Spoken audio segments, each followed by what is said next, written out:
Hello, one. Hello, all. I guess I should start, and quite ill-timed sound outside. This has nothing to do with movies. This actually probably isn't. I should just outright say that this is me, Charles, coming to you. CP is an ego stroke, an exaggeration, a character, if you will, uh, of a portion of me. So this is me coming to you as myself. I feel I need to say that because I'll bring that up in a little bit. The rocker Chris Cornell passed away recently, within the last 36 hours, 48 hours. He had performed just hours before dying of an apparent suicide. And yeah, a lot of people have a lot of things to say. And as somebody who's affected for a myriad of reasons, I felt it'd be necessary to just kind of get a couple of things out there that either I agree with, disagree with, would like to redirect. Um, it's so it's come out that Chris Cornell was, apparently his wife spoke to him uh, hours, minutes before he had passed, saying that he was slurring his words quite a bit, and she was concerned. He said that he might have taken a couple of extra pills, which I don't remember what it was. I do remember that it was a benzo, which could be either Valium, Xanax, or a cousin of any of those types of downers, which I think needs to be stressed quite a bit because when Kurt Cobain committed suicide, there was quite a big theory about how he had enough heroin in his system to just uh, you know there's certain narcotics that bring you down, and there's some that bring you up, and Valium and well, heroin, they they make you down. They calm you down. So it always troubled me to hear people say things like, "Oh, well, of course they committed suicide. They were on all those drugs." But the thing about, like, if you're having depressing thoughts, you so for those of you who don't know, my father committed suicide in 2014. um, and what somebody who I had spoken to at length about the situation told me was, more often than not, there's medications that are keeping somebody who's suicidal uh, at bay, and usually some of the stuff like Zoloft and, antidepressants are just enough. They'll bring somebody who has suicidal thoughts or depression. They'll bring them up enough to actually follow through with something. Uh, Ironically enough, the theory was that, you know you want to commit suicide, but you just don't have the will in you.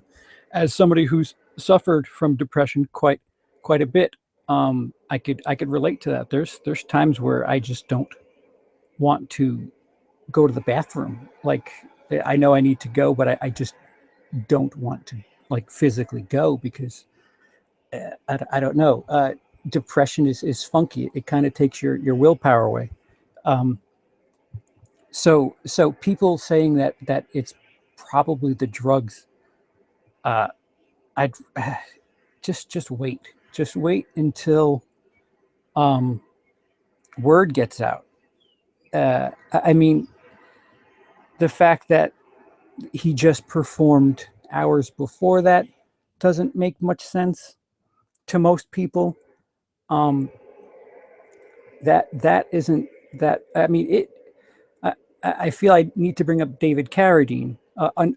As cruel and unfortunate as it is, um, it could be an accident. It could have been some sort of mishap. People are jumping to conclusions. It's one thing to say it's sad, this, that, the other. Sure, it's, rock and roll has certainly suffered a great loss, but to say how could he do that to his kids, this, that, and the other, as a child of somebody who committed suicide, I don't like hearing shit like that. Like, you don't know. You don't know. I mean, both my parents are quite unwell, healthily speaking, as far as mentally. So, you, you, without knowing anything, like a lot of entertainers, they don't, what they're showing you is what they want you to see for the most part, unless it's like the Kardashians or some shit. More often than not, an entertainer is giving you some version of what they want you to see. Like, again, case in point. Again, I'm a pubic hair on the grand scheme of this discussion when speaking of Chris Cornell. But you know, my name isn't CP. That's an exaggerated version. Blu-ray Dan, it just came in here, so I'm not sure where in the conversation we are, but it's so true. Oh, I don't know where you are in the conversation, Dan. There is a delay, so you'll probably see that in about 10, 15 seconds. Yeah. Well, another thing about depression, people don't understand that there's. I mean, again, as an entertainer, like, again, I'm not trying to put myself on the same level. I'm just saying that I can relate to the highs and lows, as somebody who suffers from depression. The highs and lows, and this, I mind you, I'm not even that far along. I haven't performed in years, so I don't have the mental willpower to go out and chase that high, so to speak. But when you're performing for hundreds, thousands, dozens of thousands of people, and you're getting some sort of energy that you want, well, you get some sort of taste of it, and you get it. I'm telling you, there's nothing like it. People have said sex, having an orgasm. I'm telling you, as somebody who's I mean, I don't know, maybe giving birth might be, witnessing birth, your first child, something like that. Maybe that, because it's like the ultimate creation. I mean, it is. It's the biggest of ego strokes. So as an entertainer, when you create something, you write something, whatever, you go through the process of creating something, and you want people to enjoy it, and they just fucking eat it up and do. There's nothing that matches that feeling. So the high for that is incredible, but that only lasts so long. Like, performers perform, even if you're like a super hard maniac worker, you're only working 5, 6 hours a day. Say you're awake 12 hours. That's a 12-hour sleep, by the way. You still have 7 hours to do something else with that time. And if you're suffering from depression, there's nothing to fill that. So there's, when you feel down, you're kind of yearning to feel better. And again, remember, you don't have the willpower in some cases. I think the saddest people always try the hardest to make people happy because they know what it's like to feel absolutely worthless, and they don't want anybody else to feel like that. Robin Williams. Did Robin Williams actually say that, Dan? That's incredibly more tragic, right? And you know what? That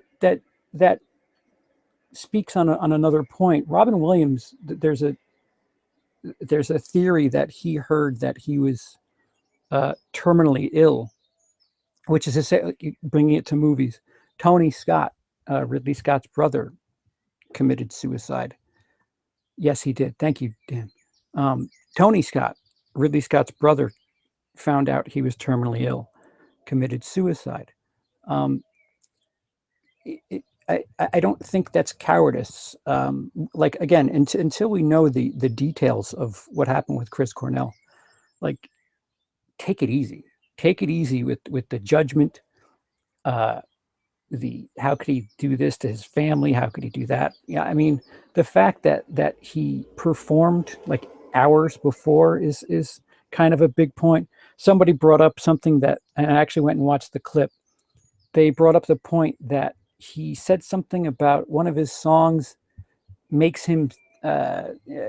My Wave is the name of the song, where it, if you want to light a cross on your front yard, you can do it, but um, just don't, make sure you don't have anything that goes on in my yard. And people thought that like he was being awfully like cryptic and dark, and it was just, I, I it's funny what if he said that 6 months before, nobody would give a shit.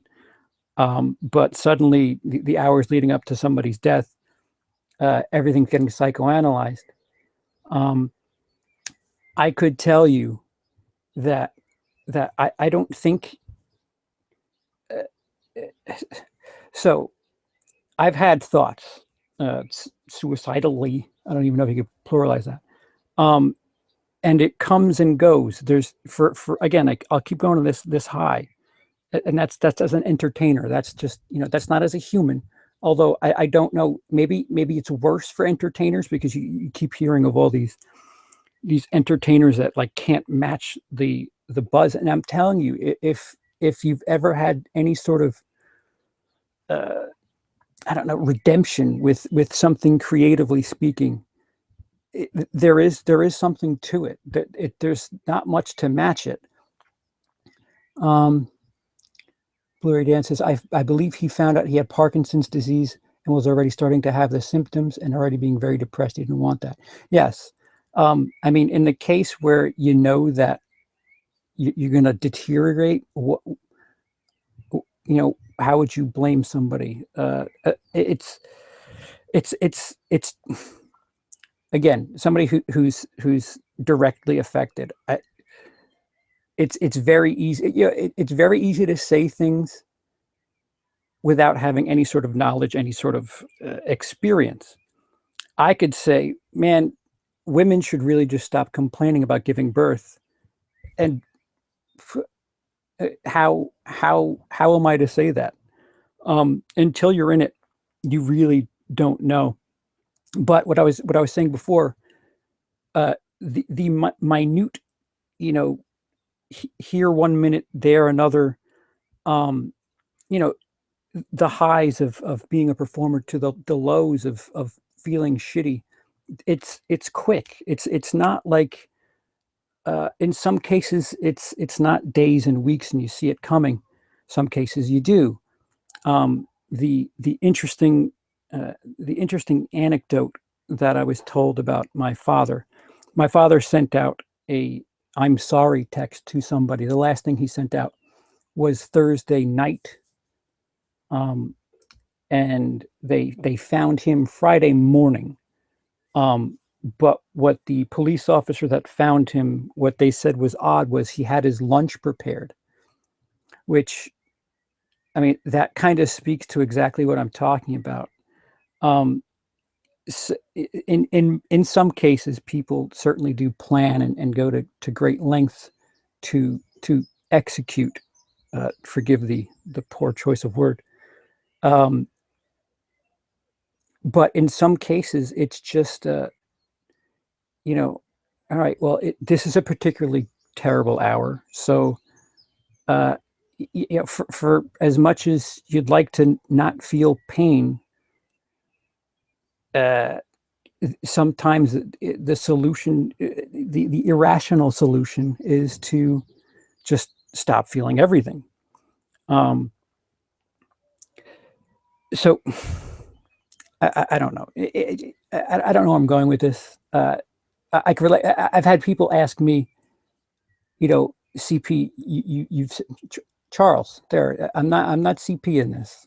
Uh, you've talked about depression, but I've seen you on a stream. I've seen you doing this. I've seen you doing that. You're quite happy.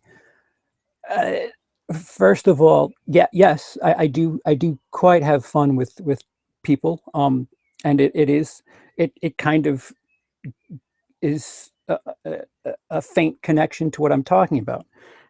Talking to friends, talking about movies, doing stuff online, uh, projecting uh, an egotized version of my character is something that makes me feel good, knowing that somebody's laughing. Like doing this, if this were a regular old stream and I was looking at the chat, knowing that somebody was laughing at something I was doing, that is like a little Hershey Kiss sized version of the massive brick of emotion you would feel performing for a crowd.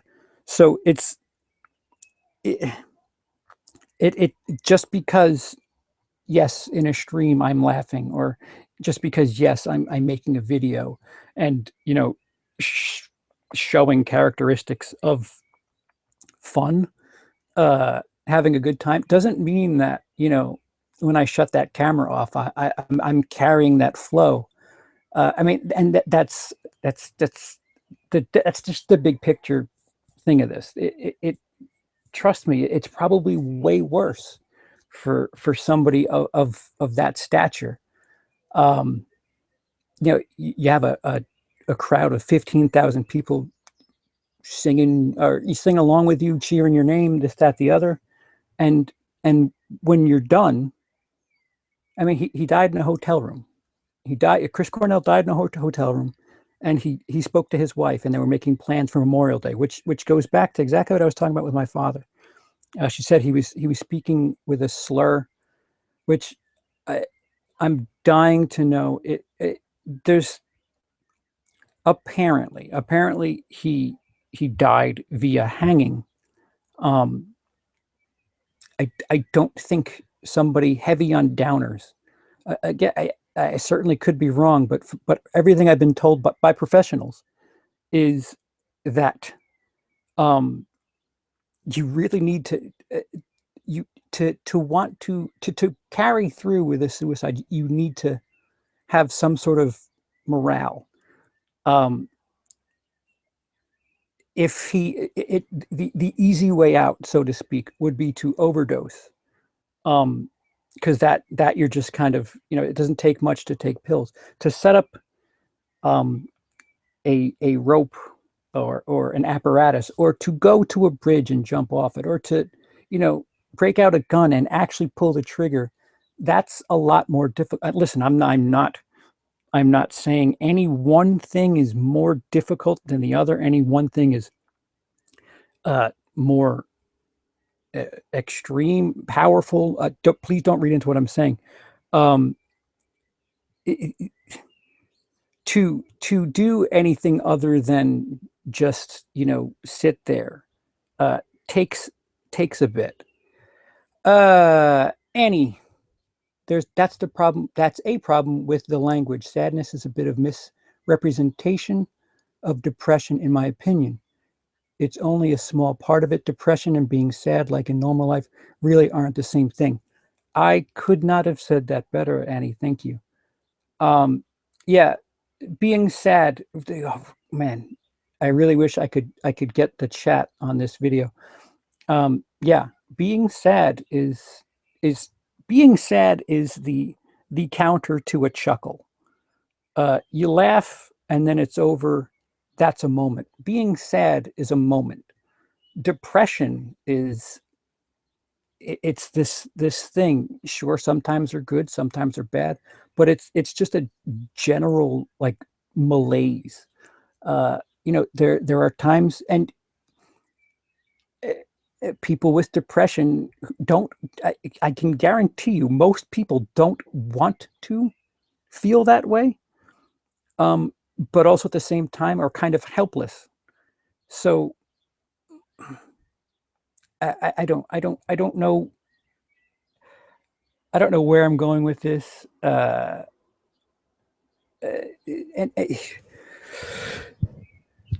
the family thing is what kind of got me under under my skin. And I just kind of wanted to join it with when somebody asked me, you know, you've said you're suffering from depression, but I've seen you laugh quite a bit. That is, I mean, that's nothing. Again, Chris Cornell was taking medication for depression, or he was taking medication for anxiety.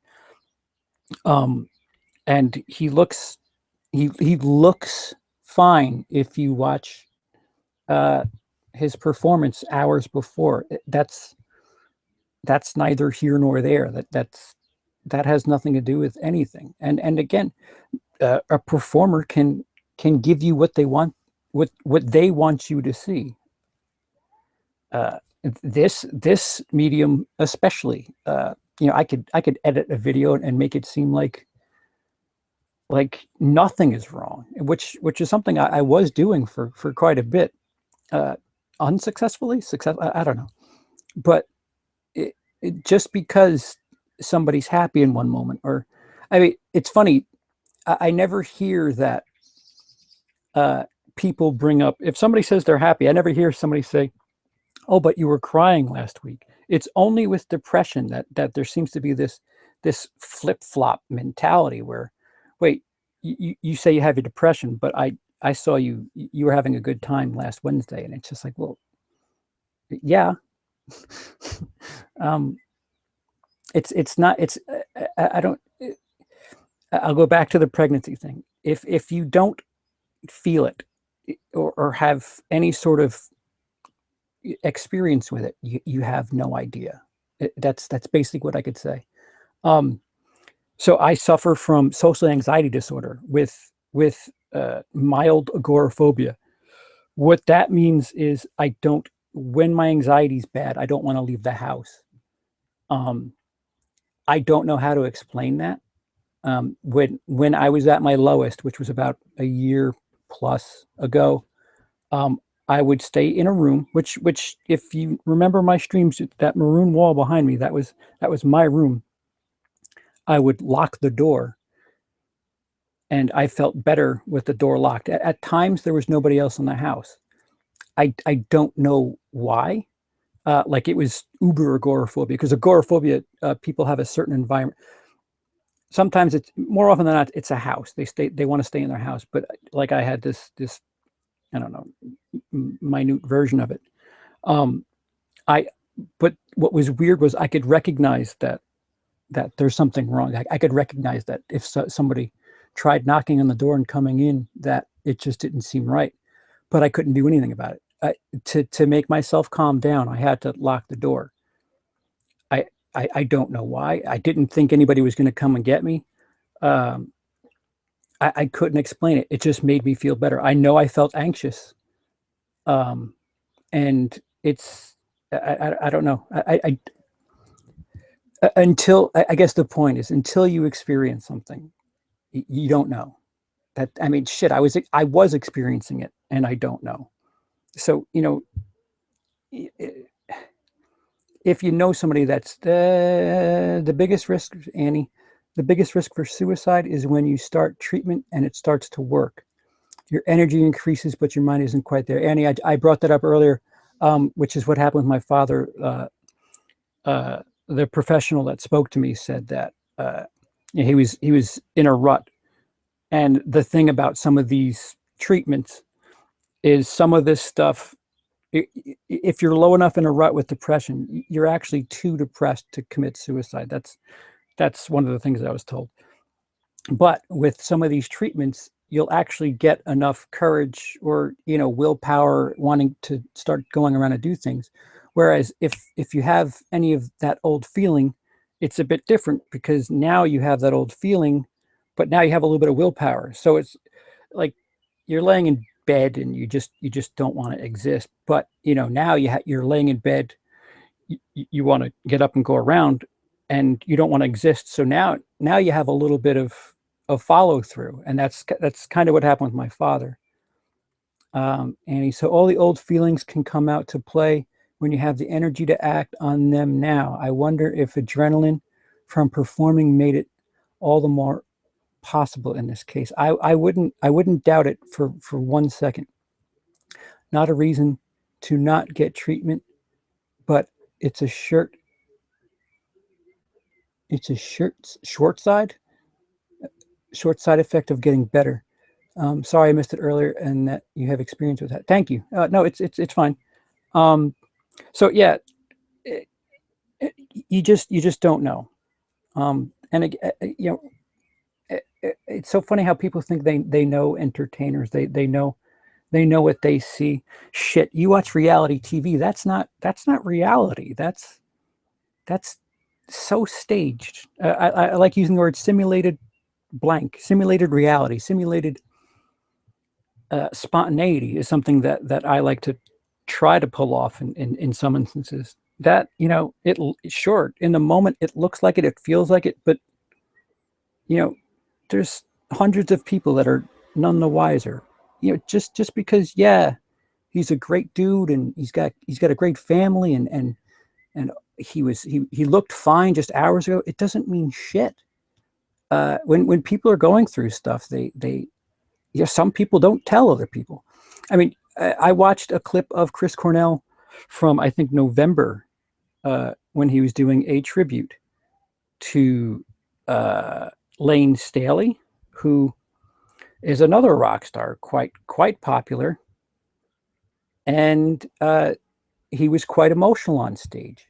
I mean, this is a guy who's, you know, a lead singer for Alice in Chains. He's been dead for just over 15 years now, and you know, there's Chris Cornell having a moment on stage. I don't, you know, there's moments just because you know they're happy or they're doing something a certain way. It doesn't mean anything. It just, you don't know anybody. You really, especially in entertainment, they're giving you what you want to see. You don't really know these people for as much as, you know, to bring it down to a minute version. Again, this is Charles speaking. You don't. Yeah, I've given you what I want you to know. That it's just because you hear it from somebody doesn't, you know, it doesn't mean it's everything. I'm not an asshole. I really am not. What's funny is for all the terrible shit that I say, they're just words to me, and I like the fact that they evoke response, because for as much as they have power to so many different people, me as an entertainer, well, shit, me as a human, words don't bother me. Feelings, you know, certain emotions, certain things that people are doing, that's what is strongest to me. Cunt, I don't care what, in the context in what I just did, what does cunt mean? That means nothing. It's just a word. At comedy clubs, they would have these hot words, 3 words that, you know, you can't say at this club, 6 words you can't say here, 8 words you can't say at this place, and you know, they would vary, but you know, every club it was, you know, well, this is beside this point. You know, they're just words. You know, I'm not like that. You know, sure, I'm a bit of an exaggerated version of myself. If you spoke to me outside YouTube, you would see that there are similarities. Things that make me laugh are probably very similar. But you know, I don't want to, you know, talk shit about everybody. I don't want to make fun of everybody. I'm actually quite caring and endearing, believe it or not. As much as that's so against everything, the persona that I've built is this fuckhead, and you know, that's what I want you to see. Um, and again, I've suffered quite a bit over the last 16 months, 18 months. You know, so there was periods where I probably let it on, but for the most part, yeah, I do a stream, have a laugh, and that's where people would second guess. And so that kind of falls into all this, you know. Oh, CP, you were laughing pretty hard the other day. Yeah, I was, in that moment. Happiness, sadness, those are flash moments. Depression is this You know, happiness and sadness are two things, and there's this depression blanket that falls over it. I don't know. Just wait, guys. Like I said, and wouldn't it be terrible if the guy, again, not to take anything from how people get their rocks off, but there's autoerotic asphyxiation. If it's that, then what? Nobody knows. The guy could have been, because he was slurring. He could have wanted to, get his rocks off before going to bed and made a mistake. That's, again, that's what happened with David Carradine. Terrible, but it happens. The long and short of it is you don't know. I guess that's it. Guys, I'm really sorry to talk about such ridiculous nonsense, but it was kind of bothering me as somebody who is affected. Um, yeah, so that's it. Back to your regularly scheduled programming. Um, Regardless of what I just said, Chris Cornell was an incredibly talented musician. Um, but yes, he was a family man, and it's I'm sure it's a terrible loss, but I have no idea how he is as a family man, and most of us don't either. So yeah, he made great music, but that's all we have, and he, you know, that I can't end this. Bye.